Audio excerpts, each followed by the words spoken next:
दो मंत्री। चंदनपुर के राजा सुमंत के यहाँ अरविंद भट्ट नामक एक मंत्री था।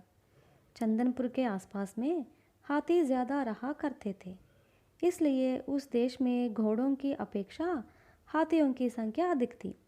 इसी प्रकार शमतिन नामक राज्य में हाथियों की अपेक्षा घोड़े ज़्यादा थे। इसलिए राजा सुमंत ने अपने मंत्री को बुलाकर कहा, आप शमतिनी में जाकर यह पता लगाकर लौटिए कि वे लोग हमारे हाथी लेकर बदले में घोड़े देते हैं या नहीं।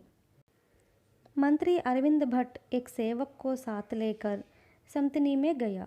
राजा से बातचीत करके हाथियों के बदले घोड़े देने के लिए मनवाया।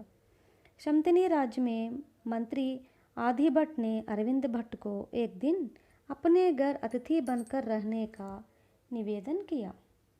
भोजन समाप्त करने के बाद जब दोनों मंत्री वार्तालाप कर रहे थे, उस समय आदि भट्ट ने अरविंद भट्ट से कहा, हमारे राजा मेरे हाथ का खिलौना है। मैं जो कहूँ उसे मान लेता है। मेरी इच्छा के विरुद्ध एक भी बात बोलने की हिम्मत नहीं करता। पर अरविंद भट्ट आदि भट्ट की बातों पर यकीन नहीं कर पाया।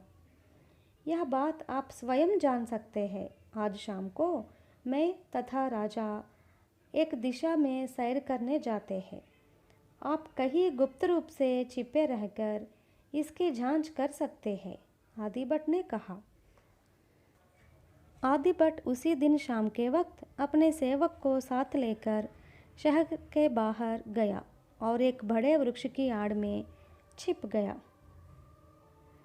इसके थोड़े ही देर बाद घोड़ों पर आगे मंत्री तथा पीछे राजा आ गए। आदि भट्ट ने रास्ते में अपना घोड़ा रोककर राजा को एक ज्वार का खेत दिखाते कहा, गन्ने के इस खेत को देख लीजिए, इनके क्षतिरी कैसे मोटे हैं। राजा ने उस ओर देखकर कहा, हाँ हाँ, ईख के ये क्षतिर मोटे मोटे लगते हैं। इतने में मंत्री ने उस ओर निकलने वाले एक पतले हरे सांप को दिखाते हुए अपने राजा से कहा, महाराज देख रहे हैं ना, वह अजगर कैसा लंबा और मोटा है। हाँ हाँ, ऐसे बड़े अजगर को मैंने आज तक कभी नहीं देखा है, राजा ने मंत्री की हाँ में हाँ मिलाते हुए कहा। तब दोनों आगे बढ़ गए। ये बातें पेड़ की आड़ में से सुनने वाले अरविंद भट्ट तथा उसका सेवक आश्चर्य में आ गए। अरविंद भट्ट ने आदि भट्ट के घर पहुंचकर उसने अपने को आदि भट्ट से भी बड़ा मंत्री साबित करने का निश्चय कर लिया। आदि भट्ट ने घर लौटकर अरविंद भट्ट से कहा, आपने स्वयं देखा है ना मेरा बड़प्पन। अरविंद भट्ट ने लापरवाही से कहा, चाहे जो हो, तुम मुझसे बड़े नहीं हो। मैं तैश में आ गया तो हमारे राजा को गालियाँ तक सुनाता हूँ। गालियाँ सुनकर भी हमारे राजा चुप रह जाते हैं। मेरे साथ चलो, स्वयं देख लो। इसके बाद वे दोनों चंदनपुर पहुँचे। मैं राजा से बातचीत करने जा रहा हूँ, तुम पर्दे की आड़ में रहकर सारी बातें सुन लो, अरविंद भट्ट ने कहा। इसके बाद उसने आदि भट्ट को एक पर्दे के पीछे बिठाया। पर्दे के उस पार जहाँ राजा बैठे थे, वहाँ पर अरविंद भट्ट पहुँचा। मंत्री महोदय, आप जिस कार्य से गए थे वह क्या हुआ? राजा ने अरविंद भट्ट से पूछा। इसका उत्तर अरविंद भट्ट ने यूँ दिया, कार्य तो सफल हो गया है, लेकिन इस यात्रा के द्वारा मेरे शरीर थककर शिथिल हो गया है।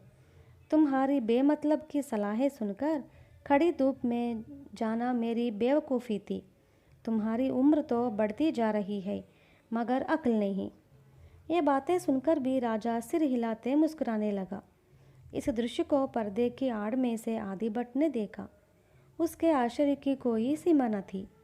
अरविंद भट्ट ने आदि भट्ट के निकट आकर कहा, आप मानते हो कि तुमसे मैं ही बड़ा व्यक्ति हूँ? इसमें संदेह क्या है? आदि भट्ट ने बिना झिझक से कहा। इतने में अरविंद भट्ट का सेवक आया। अपने मालिक को अलग से जाकर बोला, सरकार, सुनते हैं कि शमतिनी देश के राजा को आंखें दिखाई नहीं देती, उनके मंत्री का सेवक बता रहा है। इसलिए शायद उस देश के राजा ने ज्वार के खेत को ईख का खेत बताया और पतले हरे सांप को अजगर बताया।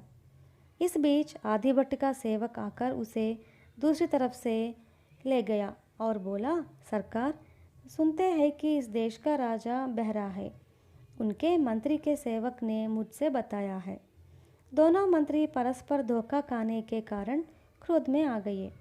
अरविंद भट्ट ने शमतिनी देश के राजा के नाम एक पत्र लिखकर उसमें आदिभट्ट की सारी करतूत प्रकट की।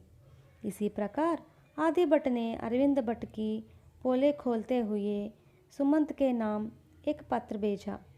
इन पत्रों के फलस्वरूप अरविंद भट्ट तथा आदिभट्ट के मंत्री पद जाते रहे, साथ ही उन्हें देश निकाले के दंड भी प्राप्त हुए।